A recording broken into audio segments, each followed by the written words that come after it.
everybody is very devastated at the zoo today. This is certainly not the outcome that we were hoping for. The fact that 1 out of 3 cubs in captivity and the wild don't make it isn't much consolation right now.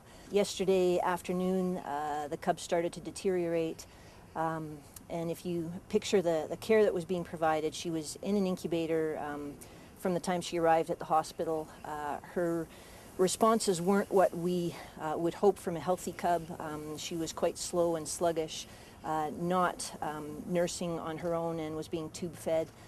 Provided medications, having her vitals, heart rate, respiratory rate, temperature checked every couple of hours, and had held her own. We believed right from the start that we may be dealing with a head trauma and had treated her accordingly. And when she deteriorated yesterday afternoon, there was a flurry of activity for about 3 hours trying to save her, and in the end unsuccessfully.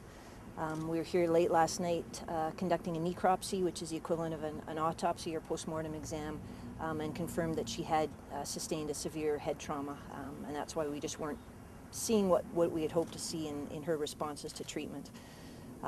We maintained optimism. Cubs are very resilient, and neonates can recover from head trauma often, but she just had a lot on her small plate. What caused the head trauma?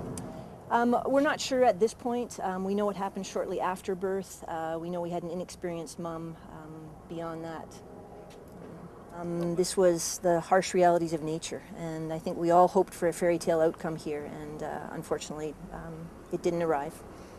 It sort of consumed our lives for the last 3 days. There's been someone with her through the night each night, and you know, team gets back together in the morning. So I mean, the first thing is sort of letting go of all that, which is always hard. As I said, you enter into it believing that the outcome is going to be great. There's certainly been a fair number of tears, and I think devastation is not an inapt word at this point. At the same time, this is our job. This is what we love doing. It's our passion, and you go on. You know that not every story ends well, and it's sort of part of the profession.